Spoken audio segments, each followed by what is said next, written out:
Hello viewers, আশা করি সবাই ভালো আছেন, সুস্থ আছেন এবং নিরাপদে আছেন। আমি গত ভিডিওতে কথা বলেছিলাম 12 ফেব্রুয়ারি নির্বাচন নিয়ে।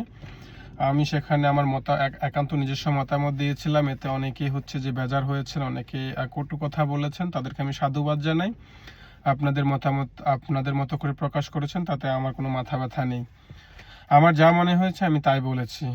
আর আপনাদের ভালো না লাগলে আমার ভিডিও, আমার যে কোনো কিছু আপনারা হচ্ছে যে ইগনোর করতে পারেন, অহেতুক গায়ে পড়ে হচ্ছে যে গায়ে নেবেন না।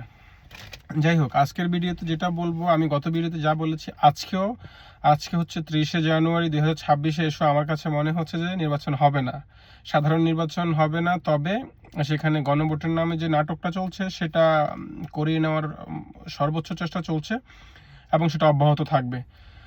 আর খুব সম্ভবত এটা করেও ফেলবে, এবং যদি কোনো কারণে এটা হয়ে যায়, এটার সাথে যদি নির্বাচনও করে ফেলতে পারে, তাহলে হচ্ছে এই নির্বাচনে আমার ধারণা মতে বিএনপি জয়ী হবে না, জয়ী হতে দেবে না।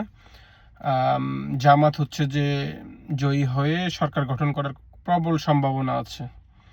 কারণ ইতিমধ্যে আমরা দেখছি সারা দেশেই হচ্ছে যে সব যে রাজনৈতিক যে কাজকর্ম বা মিটিং মিছিল সমাবেশ সভা সমাবেশ যাই হচ্ছে না কেন, তার আভাস থেকে তো কিছুটা বোঝা যাচ্ছে। এর থেকে বড় কথা যেটা, যে অফিসিয়ালি যে মানুষগুলো যেখানে আছে তাদের কাজকর্ম দেখলেও কিন্তু কিছুটা ধারণা পাওয়া যায়।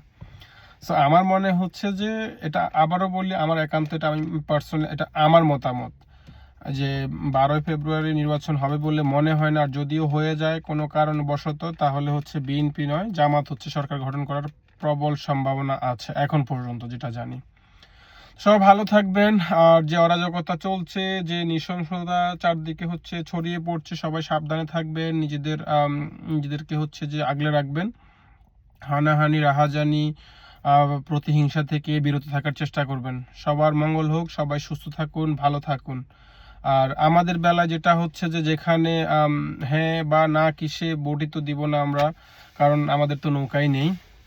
তো সবাই ভালো থাকবেন। দেখা হবে অন্য কোনো ভিডিওতে, অন্য কোনো প্রসঙ্গ নিয়ে। আরেকটা কথা বলে দিচ্ছি, যে আমার এই নির্বাচন নিয়ে এটাই হচ্ছে আমার শেষ ভিডিও। 12 ফেব্রুয়ারি নির্বাচন নিয়ে আর কোনো ভিডিও করব না বা কোনো কথা বলতে চাই না। 12 তারিখ পর্যন্ত দেখবো যে কি হয়, তারপরে আবারও ফিরে আসবো।